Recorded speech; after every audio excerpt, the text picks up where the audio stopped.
भानगढ़ का किला। हमारे देश में बहुत प्राचीन किले एवं हवेलियां हैं। हर शहर में मौजूद है।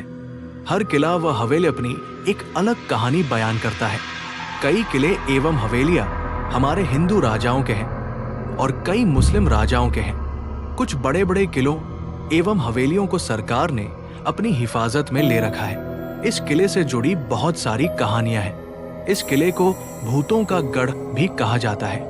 ऐसा माना जाता है कि इस किले पर एक श्राप है, जिसकी वजह से यहाँ पर भूतों का निवास है। इसलिए पुरातत्व विभाग ने ये हिदायत जारी करी कि सूर्यास्त के बाद कोई भी पर्यटक इस किले में नहीं घूम सकता। बहुत से लोगों ने इसके राज को खोलने की कोशिश करें, परंतु सभी नाकाम रहे। सत्येंद्र को बचपन से ही आर्कियोलॉजिकल साइट्स देखने में बहुत मजा आता था, इसलिए उसने आर्कियोलॉजिकल स्टडीज का कोर्स किया। उसने भी भानगढ़ के किले के बारे में बहुत सुना था।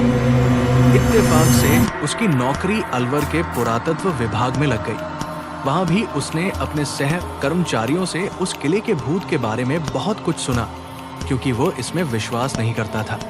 इसलिए उसने सोचा कि उसे खुद अंदर जाकर एक रात जब सत्येंद्र की ड्यूटी किले के बाहर थी, तो उसने सोचा कि आज ही अच्छा मौका है, वो अंदर जा सकता है। वो रात के अंधेरे में चौकीदार की नजरों से बचते बचाते किले के अंदर पहुंच गया। रात बहुत गहरा गई थी। उसने टॉर्च चलाई और किले के अंदर चल पड़ा। रात के समय किला बहुत ही भयानक लग रहा था। वो धीरे धीरे किले के अंदर घुस गया।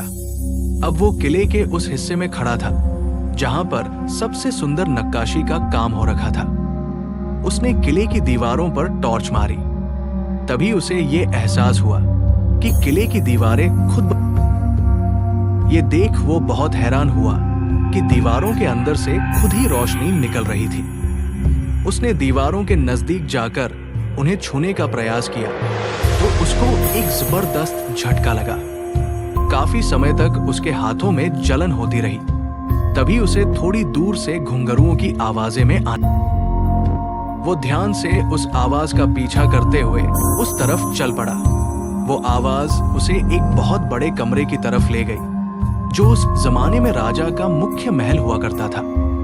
जब वो उस महल के अंदर घुसा तो वहां का नजारा देखकर हैरान रह गया। पूरा महल रोशनी से जगमगा रहा था। चारों तरफ दिए ही दिए जल रहे थे। सबसे चौंकाने वाली बात यह थी कि उसे उस महल में लोग दिखाई दे रहे थे। बहुत सारी दासियां वहां घूम रही थी। पूरे महल को एक दुल्हन की तरह सजा रखा था। ऐसा लग रहा था मानो किसी की शादी का फंक्शन चल रहा हो। सत्येंद्र ने जब वहां लंबे चौड़े पहलवान जैसे सिपाही देखे तो उन्हें देख वो डर गया। एक खंभे के पीछे छुप गया।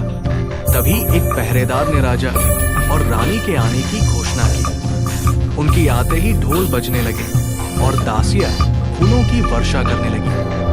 राजा और रानी अपने अपने सिंहासन पर विराजमान। सत्येंद्र ने महल में नजर दौड़ाकर देखा तो उसने पाया कि वहां बहुत सारे लोग भी मौजूद थे, जो शायद उस राजा की प्रजा थी।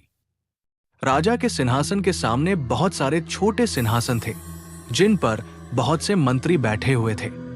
सत्येंद्र ने नजरें उठाकर देखा तो ऊपर पर्दों के पीछे कई रानियां बैठी हुई थी। उसे अपनी आंखों पर विश्वास नहीं हो रहा था। उसे लग रहा था कि ये सब एक छलावा है।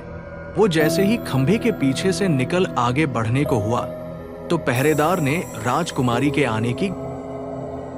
सत्येंद्र की नजरें द्वार पर गई तो उसने देखा कि एक बहुत ही सुंदर और आकर्षक सी लड़की राजकुमारी के वेश में चली आ रही थी। सत्येंद्र ने इससे पहले कभी उससे ज्यादा खूबसूरत लड़की नहीं देखी थी। वो उसे देख मंत्रमुग्ध हो गया और वहां खड़े हो उसे निहारता रहा। राजकुमारी के आते ही दासियों ने फूलों की वर्षा प्रारंभ कर दी। राजकुमारी के सुगंधित इत्र से सारा महल सुगंधित हो गया। कुछ ही पलों में पहरेदार ने किसी राज्य के राजकुमार के आने की घोषणा की। उस राजकुमार के आते ही सब उठ खड़े हुए और फिर से दासियों ने उस पर फूलों की वर्षा करी। सत्येंद्र को अब सब समझ में आ गया था। उस दिन राजकुमार और राजकुमारी का विवाह होने वाला था।